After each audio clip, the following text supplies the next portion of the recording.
Welcome to Fouled Out Podcast, a podcast that takes a different perspective on sports topics and in current events.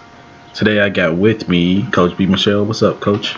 Hey, Coach Trey. How are you? I'm doing pretty good. And we were just following up on this story with Tyreek Hill. Have you heard about it? Yes, I have. It seems to be the talk of the town right now. It definitely is the talk of Kansas City for sure. I think everybody else is kind of distracted with the playoffs and the drafts and kind of stuff like that. But apparently Tyreek Hill, as you know, who was drafted and in college, he actually got convicted of a domestic violence charge in which he had to serve years of probation. He actually recently got off of probation about 6 months ago. Oh, wow. And recently his son had broke his arm. And so Child Protective Services was kind of investigating to see exactly like what happened to cause his son to break his arm. And what happened? What they find out? Apparently the investigation was incomplete, but the district attorney and the police got involved. And so they investigated it and they couldn't determine exactly who caused the crime. So they said that they were convinced that a crime occurred, but they couldn't determine exactly who broke that child's arm. And so they decided not to press any charges. Well, I mean, that's an interesting situation to be in because we all know how the DAs and the police, they definitely are always looking. Definitely. Especially in Johnson County, Kansas. Yes. Because when I used to live in Kansas City, all of my speeding tickets came from Johnson County, Kansas. Every one of them. It's almost kind of like how, I guess every city kind of has their suburb where people like, hey, they warn other people about don't drive fast here or here. And Johnson County is definitely that place for the Kansas City area. Definitely. And so for them to investigate it and not find anything, which is kind of interesting. But what was even more interesting was like almost immediately after they decided not to press charges, a recorded audio file came out in which Tyreek's girlfriend, her name is Crystal, secretly recorded a conversation that he was having with Tyreek. Really? Yes. Well, I've heard, okay, so I haven't heard the whole conversation, but I've been hearing about this and what happened. I don't know, like who records like somebody that you're in a relationship with?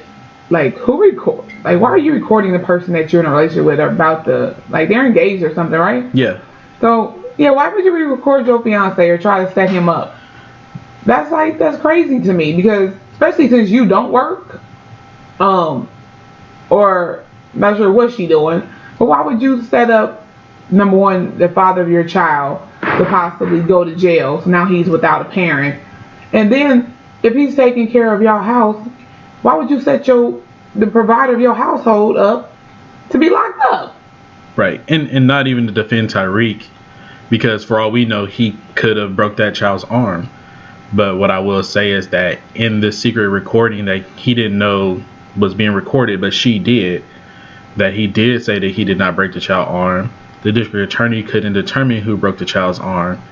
And so therefore they didn't press charges. So I do find it kind of interesting. And honestly, it's kind of like a lot of plot twists that are going on because, like you said, it's like, you know, why would she secretly record him? When they finally played it out on the news, they didn't play the entire 11-minute audio file. They decided to chop it up and only play bits and pieces. Of course. You know how the media loves to spin and put their perspective on something. They don't never give the whole story. So that way it leaves it up to other people's interpretation what happened if you can't hear the whole audio. And I think that's probably the bad part, is that they took bits and pieces of what they wanted and put it out to the masses. Right. So now you're left with the option of going to find out and getting the whole story for yourself. Right. Well, and the thing is that they're the only ones that have this file. So you have the internet, like you could put videos on there hours and hours long. I don't know why an 11-minute video. Now, they did come out later and say that some of the video had personal information and things like that on there. But my thing is that at this point, it feels like you're cherry picking information. Right. Especially if it's going to have something to do with somebody's career or livelihood, or if they're going to be judged because, you know, people feel like they represent the city.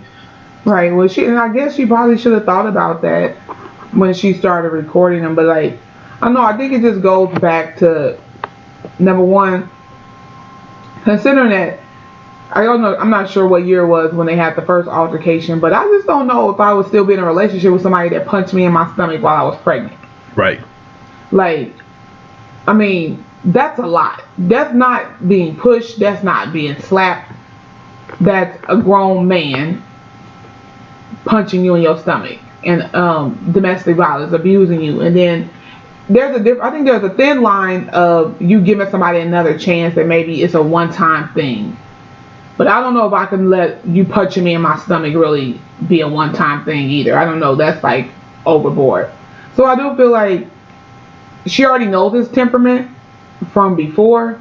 So my thing is like, just why are you, like, some people are just not good for each other. Like, honestly. And if you have to go to that length to record the father of your child and somebody that you're about to marry, I mean, your intentions are already bad. And that's probably not a relationship that you need to be in. I think, honestly, it may be more beneficial for both of them to walk away. Honestly, because if he wants to have a real career in football and really establish himself as a serious player in his brand, I don't know. This was kind of crazy because it's almost like, how do you come back from this? But if Tiger Woods can do it, anybody can. Very true, actually. Very true, but it is complicated. He's like the poster child of comebacks right now. Definitely. So keep hope alive. And to some degree, not to change subject, but it is like America like to build people up just to break them down, just to build them back up again. But at the same time, we have to remember that these people, even though they're celebrities or professional athletes, I consider them all entertainers, whether you're in sports or music, whatever. The only thing I get out of watching the football game is the entertainment value. Because if they win the Super Bowl, I'm not getting a ring. Right. You know, that's true. So the only thing I get is the entertainment value of watching it and rooting on my team or whatever. And so I think a lot of people put these entertainers on a pedestal and make them feel like, you know, they should be held to this outrageously high standard. When at the end of the day, they're just people just like the rest of us. They're put they pants on one leg at a time the same way. For Tyreek and his relationship, I know a lot of times people feel like, hey, you know, women stick with men because, you know, they have no alternative, or they stick with the man because of a child and things like that. And I also feel like it can be vice versa as well, because a lot of times we look at these relationships and we say, well, these two are not good for each other. And you can think of a ton of people that are like that. Yep. But for some reason, they still together. Yep. Through thick and thin. There was a guy on the 49ers this last year, and him and his girl was going at it, and she released some information to the media that was completely false. And so he ended up getting suspended from his team. And then ultimately, she came out and admitted that she just made all this stuff up. See, now that's right there where we kind of got to draw the line.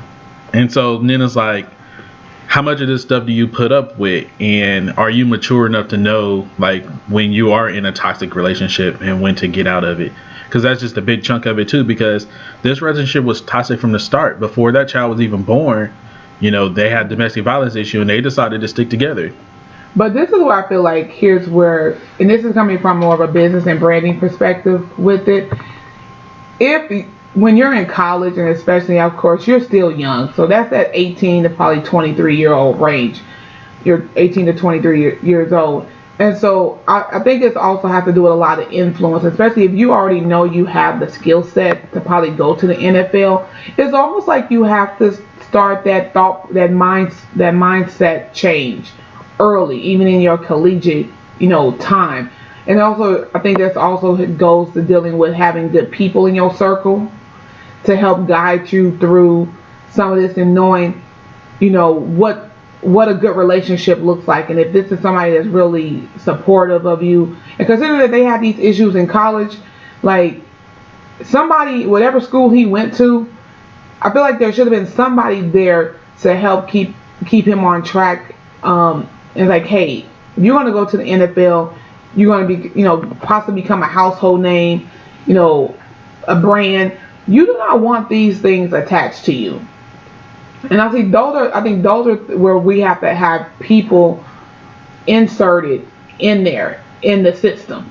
in the collegiate system, and even that and I'm not sure what happens with rookies in the NFL like their first year. I know they go through a lot of training, they have a lot of workshops, and people come and talk to them. But and at the same people, once you're in the NFL, it's almost like you're a grown man.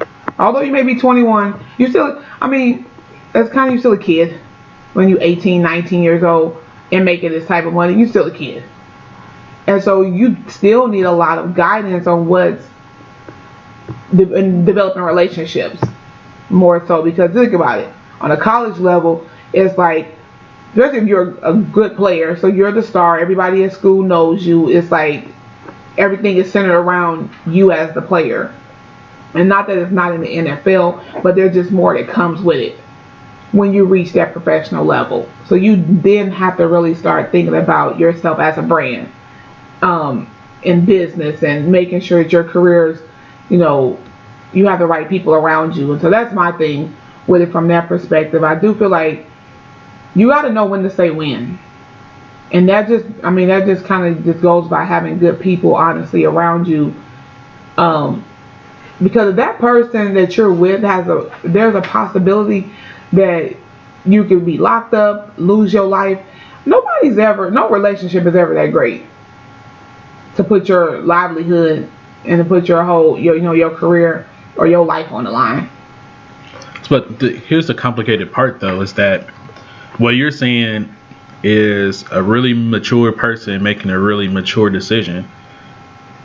But when do a person mature? Well, that's what I'm saying. This is where it has to do with your circle and your circle of influence and the people that are your coaching staff. When you're in college, your parents, whether mother or father, however, good family support. That's what I'm saying. So there kind of has to be some sort of support system to help guide you through that. But at the same time, it's also one of them things where you have to be willing and open to receive it as well, and know that, hey, here's where I want to be in life, and this is how, some things, here's how to get there. And it's not an overnight thing. It's not, it's just more so just making sure that you have a good core to help you navigate through some of these things. Because here's the thing, for the last 2 years, and which is kind of sad, because I feel like for the last 2 years the NFL has been going through with these whole domestic charges. So I'm just not understanding why are we still having these conversations when you've seen how this plays out with other players. So as far as, definitely putting your hands on somebody to, violence in general, whether it's the girlfriend, the wife, the kids. Right now, the only thing really to compare this to is Adrian Peterson's situation. Now, luckily, he made it back to the NFL, but he was out, a year or so? Was it a year? Almost a year, yeah. Yeah, because of it. And it's not illegal to whoop your children. It's not illegal. You just can't leave a boatload of marks on them, but it's not illegal. See, this is where the plot thickens for me, is because there's just so much to this story. So then it's right. Like, the NFL is your employer. The Chiefs is his employer. How much should your employer dictate how you discipline or how you raise your children? Okay, so I think with any employee, and that's okay. So here's the other thing. I think with even when I was a teacher, so obviously being in education, it's definitely frowned upon, since I teach children every day. If I was being in a situation where my kids were taken from me, that's a red flag. You totally have to understand that one as an educator. That's a red flag. My own kids are taken from me, and I'm teaching children. So it's one of those things where we kind of talked about before. It's a character, morality, kind of sometimes trumps talent, and it's about what you deem important. And once nobody really wants to hire a person that's like, everybody, we all have character flaws, but your character flaws cannot be detrimental to my company. And I think that's where the kind of rubber meets the road, is that whatever your character flaws are, they cannot cost me any money or shame or bring any reproach or anything to the brand. But then again, like the Chiefs, they really need to establish who they really are as a brand. Because it seems like y'all love to take people, y'all knowingly take people that have problems. And I'm okay with that. It's kind of like, we talked about off air, is that if you're going to be last chance you, be last chance you. Right. Like, I'm so for it. Right. So, but you can't get these players. Well, it's kind of like the Raiders. Like, when you look at the Raiders, you talked about all these misfits, how they always lead the league in personal fouls, and all this other stuff. Like, that was their brand. Yep. And so the Chiefs want to live this brand where they're above reproach and they have this great ideology and all this other stuff. However, they continue to employ people who had character flaws coming in from the get-go. And so, like, I like Marcus Peters, but Marcus Peters had character flaws coming in. Yep. So then you had Kareem Hunt. I like Kareem Hunt. Kareem Hunt had character flaws coming in. And the same with Tyreek Hill. Tyreek was actually the only one convicted. But he had character flaws coming in. And then even before this audio foul with Tyreek Hill, they had got rid of D Ford. They had got rid of Justin Houston, who were good Pro Bowl level players who never had any problems in the community, never had problems with women or children or anything else. They let them go, and they give the guy $100 million contract to a guy that had a history of domestic violence. So I guess they sticking to that. They being last chance you then.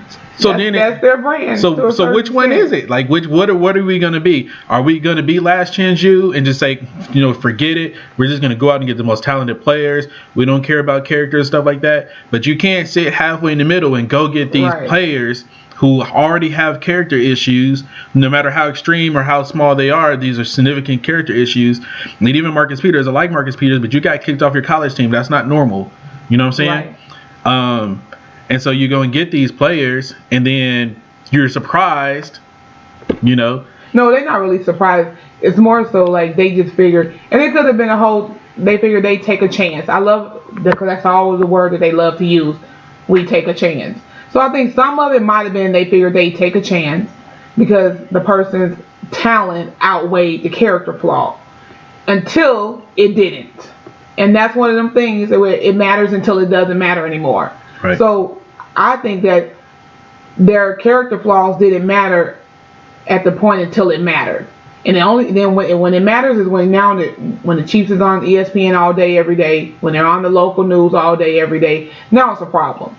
And I think it's just one of those things that they kind of got to decide if they're going to ride for their play. It's like, you're right. They have to decide if they're going to ride for their players or not.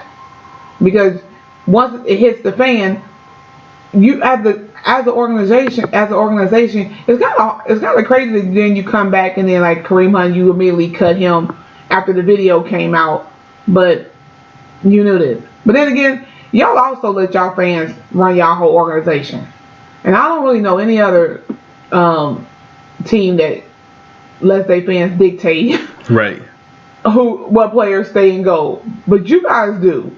Like, it's crazy. No, like, seriously, like, the fans turn on Eric Berry because he's been hurt. Eric Berry had cancer. They turn on Eric Berry's gone. They turned on Marcus Peters is gone. Great players. And then Marcus Peters really didn't even do anything. They just didn't he didn't do anything in relation to half the stuff that Tyreek Hill and Kareem Hunt did. Not at all. So he more so just had... Marcus Peters protested the national anthem. And ever since then, those fans in Kansas City... Yeah, and because Missouri is it's a southern state. It's a slave state, and some people still around there still have that same slave mentality. So not surprised in that. But you're right. He didn't do. It's almost like if the fans don't go to bat for a player, then you guys won't. You won't go to the organization won't go to bat for the player either. Because Marcus Peters really should probably still be a Kansas City Chief. Honestly, because he never really did. Here's my perspective is that when you go in and you identify these players that have character issues, then you bring them in. To me, you serve some type of obligation to see that process through. Yeah. And so just to say, hey, we're just going to throw you away like trash, because humans are always going to do human things. Yep. All the time. And so people are going to make mistakes. And so, like, when you go to a job interview, like, we ask you these open-ended questions because we want to figure out what you did in your past. Because the biggest indicator for what you're going to do in the future is what you did in the past. Yeah. You know, honestly, like, if you never stole something before, I have no reason to believe you're going to steal something in the future. Right. You know, but if you had domestic violence issues in the past, even if you're a changed person, we know that you're capable of doing that. Right. So we need to be prepared to figure out how we're going to make it work. So then, are they giving these people counseling? Are they doing extra type of monitoring? Are they setting these people, you know, you can't tell people how to live their life, but you can definitely encourage them, influence them. You can give them mentors on the team and kind of stuff like that. You can do stuff to have an impact in these young people's lives, because you're right. When these people come out of college, they're only but 20, 21, 22. They don't have it all figured out yet, but there's veterans on that team who've been in the league for 5 or 10 years. Who can help guide these young players. So now it's a matter of, like, what are the Chiefs and what are these NFL teams doing to help these people? Because you can't say, hey, this guy is really talented and we want him on our team and we understand he has, you know, this history in the past, but he's just over that, and it's leading people out and dry. Because it's different, like, when you get that first check and it's $300,000. Right, and you've never had that much money in your life before. Right, and so now it's time to party and have fun because, you know, that's what you do when you're that age. You just came from college. That's what you used to doing. And now you have money is no limit to stopping you from achieving anything that you want to do anymore. Yep. I think it's also I think maybe the Chiefs probably could consider, and like I said, I'm not inside their organization, but just speaking from a business and branding perspective, I think to protect their investment. So if you're gonna give the Tyreek Hills and no Kareem Hunt second chances, you should put a serious program and even maybe something in their contract stating, hey, we're going to draft you because we believe in you. We know you have the talent, but you cannot do anything else. It's for a prime example. So guys, I got a ticket. I got a moving violation because I switched lanes when I wasn't supposed to cross the line or something. So got the ticket, go to court. I get the hookup. They reduce the amount, but the judge was like, okay, we'll reduce it to $100, but you cannot get a moving violation for 6 months. Else it's going back on your record and whatever. I'm like, all right, cool, got it. So now she'd already planted that seed in my head when I left the courthouse. So every time I get in my car, a little paranoid because she planted that seed. But I know I better toe the line. Make sure I cross to the line, the next lane properly. Because I'm not trying to get another ticket. Absolutely. So I think the same thing has to apply. Like, if you're going to bring in a player that you already know has issues, like, start from the gate. And maybe it needs to be contractual. Hey, you cannot have any domestic violence, any drug, or whatever their issue, whatever their deal is, for the whole year that you're here, at least for the first year. So it's almost like you can be on probation, internal probation, and because I think something has to be. So that seed is kind of planted. Hey, you do anything in this year, you're out. So it won't be no misconceptions. You ain't got to worry about us firing you out on your day off. Right. Because you very well know that you then violated this agreement. So it's almost like I feel like these NFL teams really probably should do something when they know they're getting a player that's coming with some drama. Now, I don't want to say that they don't have stuff in their contract, or they definitely do have, like, counselors and social workers there and stuff like that. Mm-hmm. But I'm just saying that, especially when you have certain players that already have red flags. No, that's what I'm saying. Like, totally. It should be elevated to a whole nother degree. Yeah, like they totally should be on some sort of internal probationary period. You know, when they... Now, Tyreek was on real probation. Yeah, he was on real probation. And so he did good for 3 years. But you can kind of tell, like, if you follow the Chiefs a little bit, like, this offseason was different because you got Pat Mahomes there now, and he's getting endorsements by Heinz Ketchup and Pizza Hut and all these other people now. And so Tyreek started to get more vocal. He started, talking more, feeling more open. And you could just tell he was getting a little bit too comfortable. And I tell people all the time, too, is like, when you at work, it's cool to feel comfortable, but you never want to get too comfortable where you just start saying stuff and trusting people and then next thing you know, something you said and get around to the wrong person, and then you Right. walking up in the office trying to explain yourself. You never want to get that comfortable. No, you're right. It's almost like you're still at work and this is still your job. And although sports is a different dynamic, because these guys have a bond, these are people that you depend on, and y'all have a chemistry to be able to do your job. But you're right, at the same time, it's almost like you can't be friends with everybody, and everybody's not your friend. So whatever, with the teammates, you may be cool with a couple of your teammates, you may not be cool with the whole defensive line or the whole offensive line. Maybe it's a couple of y'all, but this is where that quality versus quantity comes in. Even when it comes to your circle, is that it's not about the number of people that's in, it's the quality of the people that's in it, and making sure you have people keeping you accountable. And that's why I'm just like, I think even with the whole Tyreek Hill situation, and I'm not privy to his inside circle or what that looks like, but hopefully maybe after this this will be a wake up call for him to change his circle of friends and of influence, to and realize like it may be time to walk away.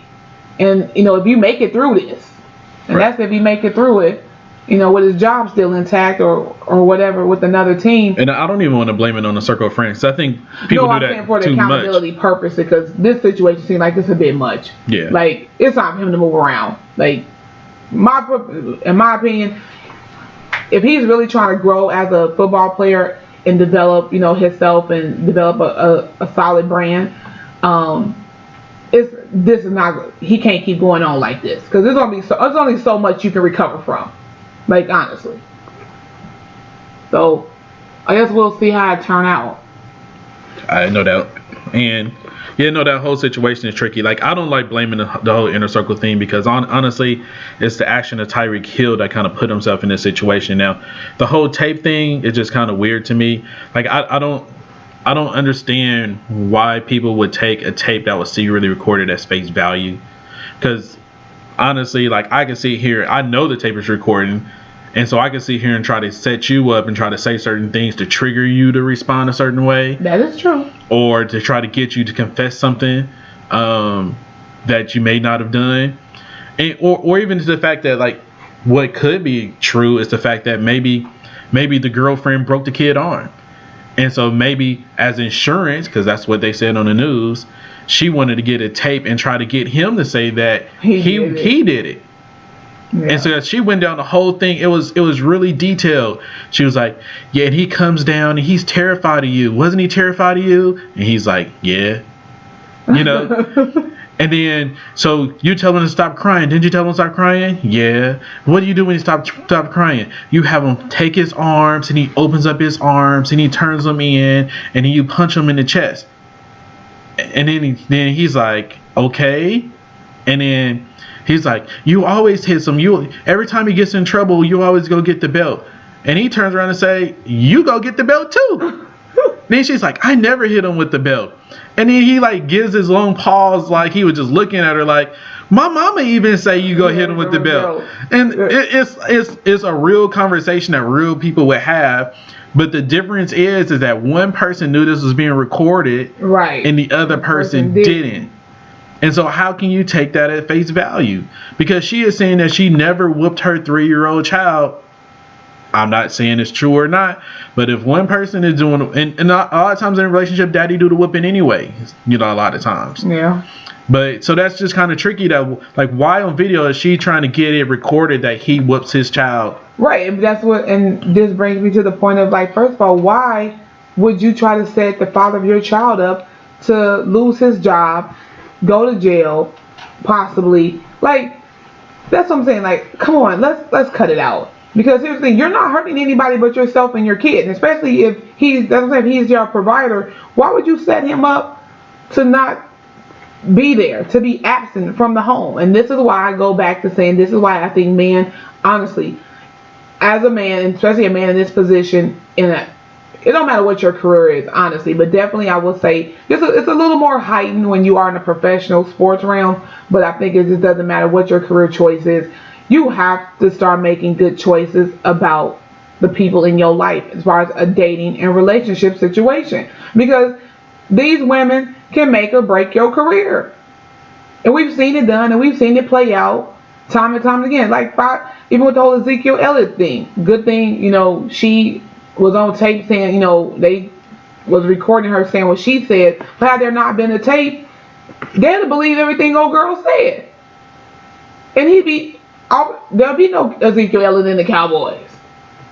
So it's like, honestly, I think you can't get caught up in your own hype as well, and you can't get caught up in, I'm in the NFL and this, because clearly I'm hoping these players starting to see, like, there's only so much covering.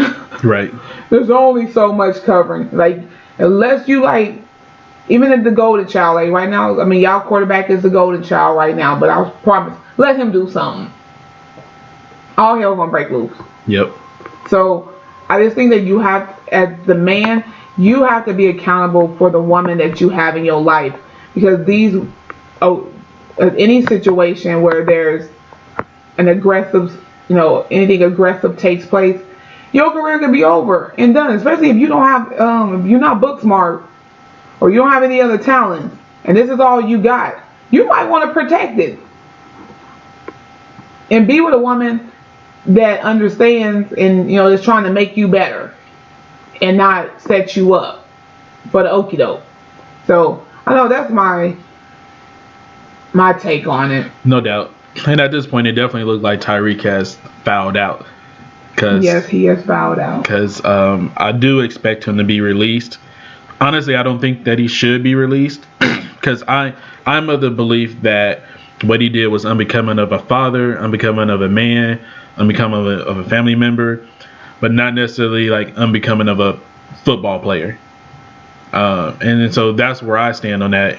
And then I also believe that people make mistakes, and honestly, this isn't just a mistake. This is actually part of Tyreek's character. Yeah, but it also goes to, it goes to the fact that as a business owner, you can't really have people with bad character, like bad character flaws. We all have character flaws, but my character flaws cannot be detrimental to the success of my business. Absolutely. So that's where the line is, and why he will probably be let go, because his character flaws are now a detriment to the organization.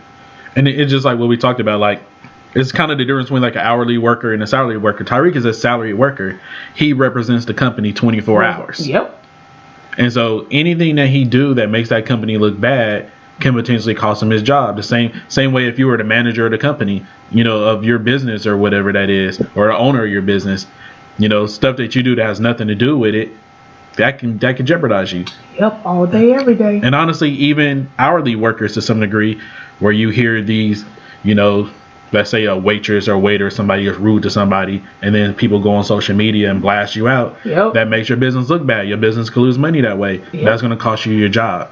And so it's much the same way. It's like, even though I feel like we shouldn't put football players and stuff like that on the pedestal, at the same time, if I was in a position of authority in Kansas City, I probably would fire him. I'd probably already be fired, to be honest, because at the end of the day, it's more about the program. It's more about the business than any one individual person. Yep, pretty much. And one thing that you learn as you get older and you mature is that you can be replaced. Nobody's irreplaceable. And they just had a draft. The draft is going on right now, so they probably getting his replacement probably today. They drafted a guy. He's 5'10". He returned punt returns the same as Tyreek Hill. He returned kick returns the same as Tyreek Hill. They've already did the writings on the wall then. And he runs a 4.2, 4.3 40, the same as Tyreek Hill. Tyreek Hill has officially fouled out. He's fouled out. All right. So, hey, we covered a lot of stuff on the Fouled Out podcast. Really, our goal isn't to say who's right or who's wrong or what's right or what's wrong, but really just provide a different perspective on it. So definitely leave your comments below on the different perspective that we talked about. And we'll hope for the best for Tyreek, and we'll see what happens to him in the future. All right. I think that'll do it. I'm Coach B. Michelle. And I'm Coach Trey, and thank you for listening to Fouled Out.